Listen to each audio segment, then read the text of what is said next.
Hello, ladies and gentlemen. Welcome back to another episode here on African Confessions.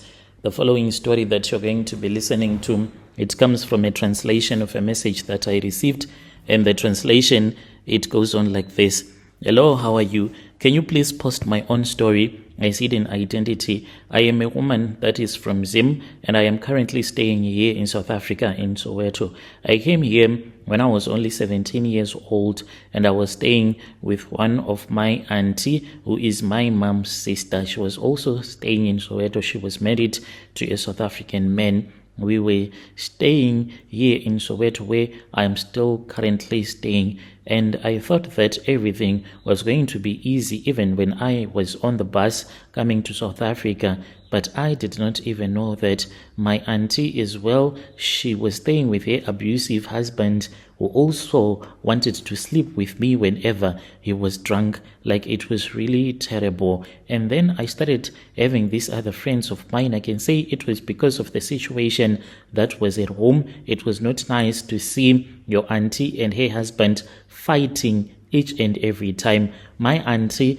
was also an alcoholic. She would drink every day. When she would have returned back from work, then she would start to drink alcohol. It was just a mess. The home was full of violence, and even when she would be speaking, it will always be vulgar words that would come out of her mouth. Like, the environment, it was too toxic.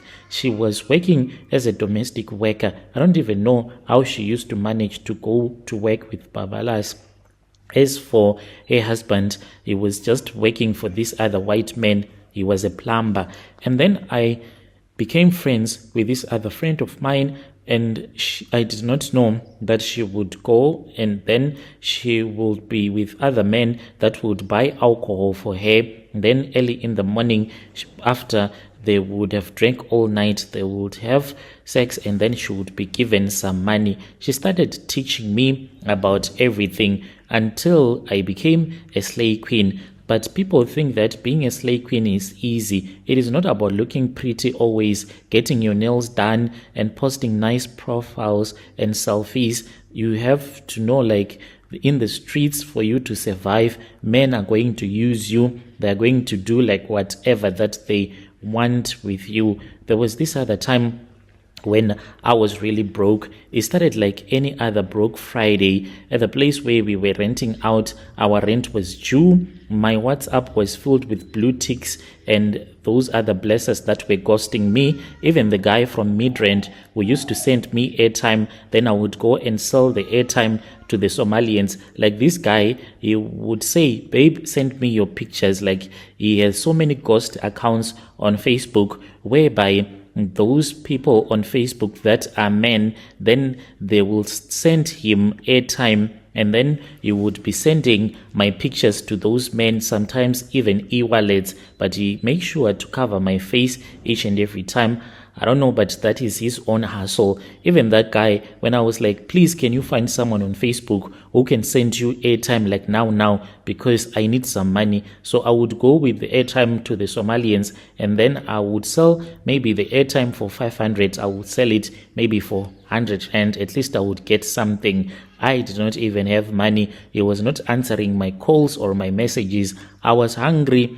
I mean, like, real hunger, that one that can make your head spin. I had spent my last 15 on a quarter. I could not even afford a taxi home because there was this other guy who had said, let us meet at Mamponya Mall, but the guy, he ghosted me. Oh man, and I did not even have money. That was when I said, let me call this other friend of mine. She always helps me out. She's from Pemville. And I was like, girl, I need a plug, someone who can sort me out quick. I said, and I did not know what I was going to do because I did not even have any money at all. Then she said, there is this other weird guy, and he has a small shop, close to MTN Taxi Rank. I can give you directions if you want. He helps girls sometimes, but I have never spoken with him because he is very weird. I didn't care. I needed money. And then I went to that guy. This was in October 2022 when I went to that healer. And this healer, he smelled so bad. His armpits were like smelly, everything about him. And I was following those directions that my friend had given to me. That was when I saw him. He sat behind his shop with fake herbs and dirty bones all over the place, like he was smelly, the guy. I don't want to lie. Even when I entered into his shop, when he smiled, I said, "Hey, God, Nkosiyami, please help me." His teeth were rotten black. His breath was smelling as if he had never brushed his teeth, like forever in his life he had never brushed his teeth. And then he said, "How are you? How can I help you?" And I said that I was in need for money because I had came to town, but there was this other friend of mine who had ghosted me. He said, "You need money, but money does not come for free." And I said, "Yeah, I know." Then he said, "Come to the back." I followed him to the back of his shop, and then he took me to this other place, and he was like, "I'll give you 3,000 now if you sleep with me." And I was like, "Okay, there is no problems at all. Where are the condoms?" And he laughed and he said, "No, I don't mean like to penetrate you physically. I mean like, can you give me your mouth?" I was like what? I don't understand. And then that was when he made some movements with his hands showing me that he wanted a blowjob. And I was like, okay, it is fine as long as I'm not going to be sleeping with this smelly guy. Just a blowjob, it does not matter at all. I thought about the landlord that was waiting for me and my little brother back home, whom I was supposed to also send money to. I then dropped to my knees. He just said, "Okay, let me wipe it first." And this guy, he wiped his manhood, but he was facing another direction. And when he came close, the smell was worse. Like the balls were smelling, never been shaved, I guess. Like something was even dying inside of me. I tried to breathe, but still I could not even breathe. Every time that I gagged from his big manhood, he laughed and he was like, "Hey, you really look cute whenever you do that. This is a nice job that you are doing." When he was done, he zipped up and he gave me the money, and I literally ran out of his shop. But what I noticed on his manhood was that there were things there that I could not understand that were moving. I just told myself that I need to close my eyes and not to think about it. I used that money to pay rent, bought groceries, and then I just sent just a little bit to my mom back in Zim. And she even called me and she said, "Oh, my daughter, I thank you so much," even though it was not a lot, but she was like, "May God watch over you there in South Africa."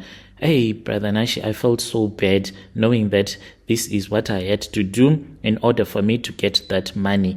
Then I started to have like real bad dreams until I called my friend and I said, ever since I went to that guy that you gave me his contacts, that guy, like, he does not speak with me, but I keep on having dreams. This guy, sometimes he comes and he fetches me, then we walk for a very long time until we get to Mozambique. It's like he's home there in Mozambique. Then I will see that there are other women that will be there, that will be working on his small farm. He makes us to work throughout the night without any rest. And when I wake up, I'll be feeling so tired. And I have been sick ever since that guy forced me to give him a blowjob. So then she said she was going to tell me something. She came to the room where I was renting. And when my friend had gone out, that was when she said, "Shomi, there is something that I need to tell you. That guy, I was not honest with you.